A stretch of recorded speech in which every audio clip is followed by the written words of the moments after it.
नमस्कार दोस्तों, आज हम बात करेंगे क्रिकेट से इतर पेरिस ओलंपिक की। और वहां से एक बड़ी खबर आई थी कल, और आज उससे भी बड़ी खबर आई, वो ये कि विनेश फोगाट बाहर हो गई हैं। क्यों बाहर हुई, कैसे बाहर हुई, क्या वो पैमाने थे जिन पर वो बाहर हो गई, खरी नहीं उतरी? पहले तो वो खबर मैं विजय से जानूंगा। विजय, वो क्या खबर थी जो कल आई थी जिसने पूरे भारत को खुशी दी? देखिए, खुशी वाली खबर ये आई थी कि विनेश फोगाट पहली महिला भारतीय खिलाड़ी थी कुश्ती की जिन्होंने फाइनल में प्रवेश किया था। ये फाइनल में प्रवेश करने वाली पहली भारतीय महिला खिलाड़ी थी।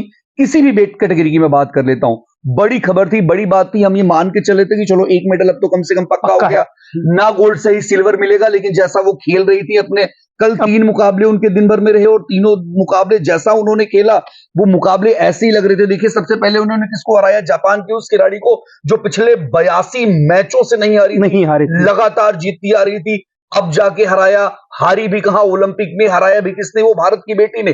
3-1 से बड़ा मुकाबला था। फिर उसके बाद यूक्रेन की खिलाड़ी को हराना, फिर क्यूबा की खिलाड़ी को सेमीफाइनल में हरा के फाइनल में जाना, बहुत बड़ी बात, बहुत बड़ी खबर थी। हम लोग इतने उत्साहित थे। लेकिन उसके इतर संदीप भाई, आज का दिन, आज की खबर बिल्कुल निराशाजनक रही।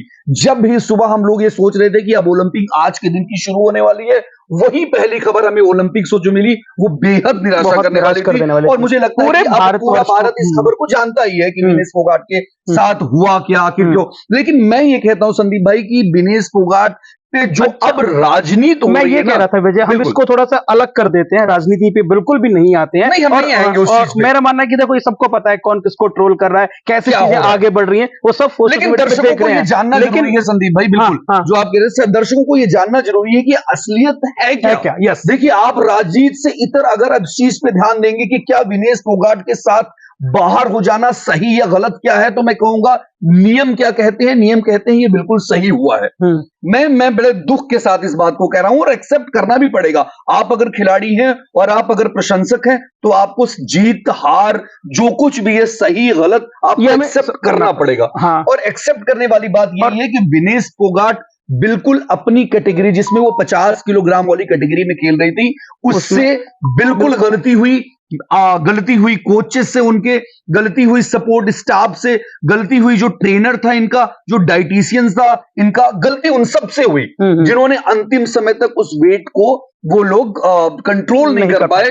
और बिल्कुल, और वो जो 100 ग्राम का वजन, तय नियम होते हैं, कुछ नियम होते हैं, कुछ किलोग्राम के छूट दिए जाते हैं, वो सब कुछ कैलकुलेट करने के बाद इनका जो वजन निकला फाइनल के दिन, वो वजन 100 ग्राम ज्यादा निकला। बिल्कुल संदीप भाई, तो सिर्फ हम यही कहें कि 100 ग्राम ज्यादा वजन था, वो नियमों के बाहर था, उसके हिसाब से इनको बाहर होना पड़ा। अच्छा, हम ये भी तो एक्सेप्ट करते हैं ना कि विश्व कप में भारत हारा, तो हमने एक्सेप्ट किया। अब खेल है, बिल्कुल खेल है, हमें एक्सेप्ट करना चाहिए। अब छोटा सा और एक सवाल ले लेते हैं विजय, वजन के नियम क्या है, कैसे नापते हैं, किस समय नापते हैं, और क्या खाकर नापते, क्या है पूरा वजन? देखिए, बिल्कुल ये दर्शकों को, देखिए, हर कोई आपको बताएगा, हर कोई राजनीति की बात करेगा, चीजों को बताएगा, लेकिन नियम क्या कहते हैं वो जानना सबसे ज्यादा जरूरी है कि आखिर क्या वजह रही कि अंतिम टाइम पे एक अंतरराष्ट्रीय स्तर के खिलाड़ी के साथ ऐसी चीजें हो गई।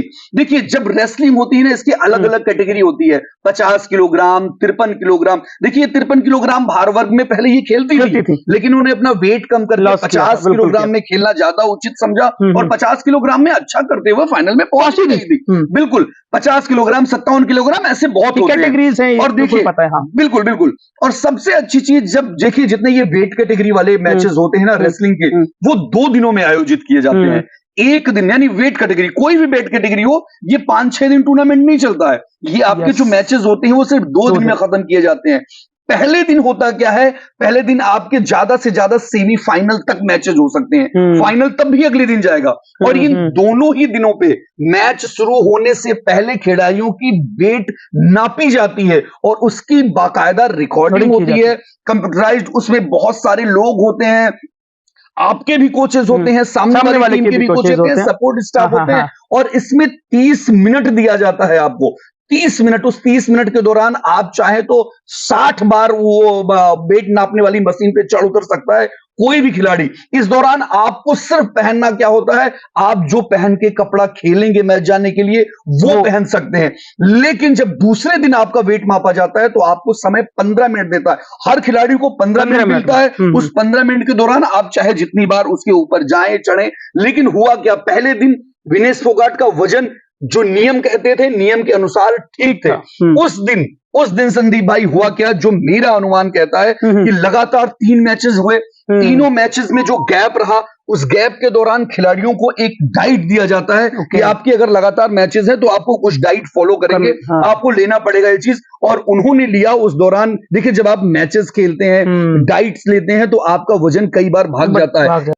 एक बार ऐसा हुआ था, बिल्कुल संदीप भाई, एक बार ऐसा हुआ था कि मैरी कॉम का वजन उनकी तय कैटेगरी से 2 किलोग्राम ज्यादा दिख रहा था, लेकिन उन्होंने एक ही दिन में 2 किलोग्राम अपना वजन कम किया था। बिल्कुल, जो भी करना हो खिलाड़ियों को।